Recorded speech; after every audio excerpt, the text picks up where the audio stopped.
Kia ora koutou katoa. Good afternoon, everyone. Based on all the information in front of us and of the advice of Dr. Bloomfield, Cabinet has decided that all of New Zealand south of the Auckland boundary will move to level 3 at 11:59 p.m. on Tuesday, August 31. We'll review these settings at Cabinet a week later on Monday, the 6th of September. For those in Auckland and Northland, so from the southern Auckland boundary to the very top of the country, you will remain in level 4. At Cabinet this coming Monday, the 30th of August, we'll consider how long Auckland and Northland will continue to remain in level 4 before we review those settings again. We'll use the data we will have from a full 2 weeks of lockdown. That will put us in the best possible position to give you as much certainty about the future as we can.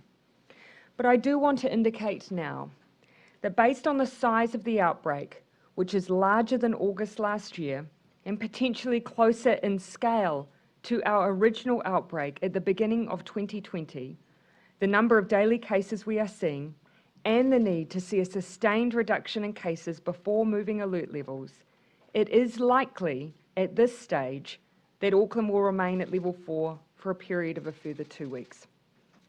That is not to say that Northland and Auckland will continue to be treated the same way in the long term. That is unlikely, but we're not in a position to give an exact time frame just yet. When we confirm Auckland's settings in a few days' time, this coming Monday, we'll update you on our thinking for the region. And again, a reminder to Aucklanders that firm decision of how long you'll be in alert level 4, we have not made yet. What we're giving at this stage is our most likely scenarios. That update will again be on Monday. The second question people may ask is, why are we keeping the rest of the country at level 4 for a few extra days, especially the South Island? 3 reasons. The first is that will give us the confidence of an almost full 14-day cycle since our first case was discovered, especially given we had contacts across all parts of the country and over 300 in the South Island. The second reason is that we do have cases in Wellington that, while currently contained, did have contacts that are further testing due over the coming days. As I've said, we also have those contacts in the south, and that full 2-week transmission cycle is very, very helpful in terms of our confidence. And thirdly, we did see a positive wastewater result in the South Island, namely Christchurch yesterday. As noted by ESR yesterday, it's likely that this is a result of positive cases in a managed isolation facility, but further tests in a few extra days will allow us to better answer that question, and those more refined tests over different catchments are underway as we speak.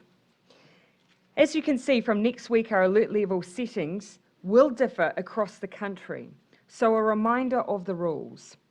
This isn't the first time that we have had different settings, but it will be the first time we have a level 4 and a level 3 operating at the same time. A quick reminder of the rules. There is no regional travel allowed across these alert levels, except for alert level 4 workers who need to cross a boundary to go to work or who have an exemption for another reason. No one will be able to move from one alert level to another without an exemption to do so, and the reasons for doing so are very limited. If you are not an essential worker, you are not allowed to cross the boundary. Brief reminder of what level 3 will involve, and I'll keep this brief and provide a recap on Monday. Level 3 is a very much watch and wait level. It's a crucial insurance policy. If by some chance there are still cases out there we have not picked up, the ability for those cases to spread remains limited under level 3. What we want is to be able to gradually move down the levels with confidence and certainty that we're not putting Kiwis in our wider elimination strategy at risk. Level 3 allows us to give people and businesses more freedoms, but without jeopardising the progress and gains that are being made. Businesses can open as long as they can do so safely and offer services that don't involve close personal contact. So that means retail can operate, but only with click and collect. The same goes for things like takeaways. This can only be accessed via delivery, drive-through, or contactless pickup. Alert Level 3 does not permit more social activities, and bars and restaurants stay closed except for click and collect. At level 3, contact with others needs to stay minimised. Bubbles remain. I'll expand on Monday about how level 3 does allow small changes to bubbles to ensure care for vulnerable or isolated family members, but the principle remains. We want you to limit contact as much as possible and stay home as much as possible. That's also why at level 3 children should only go to school if their parents are required to work and there is no option available. Ultimately, schools for the most part do remain closed except for those workers where there are no other options available for their care of their children. Public venues remain closed. Gatherings outside your bubble are not permitted with the exception of groups of 10 for wedding services, funerals and tangihanga. Masks continue to be important at level 3 as well. Mask wearing is mandatory for workers in any business and services that are open and outwardly facing. The same goes for customers. If you're picking up food or a contactless coffee, you have to wear a mask. This is to protect yourself and others.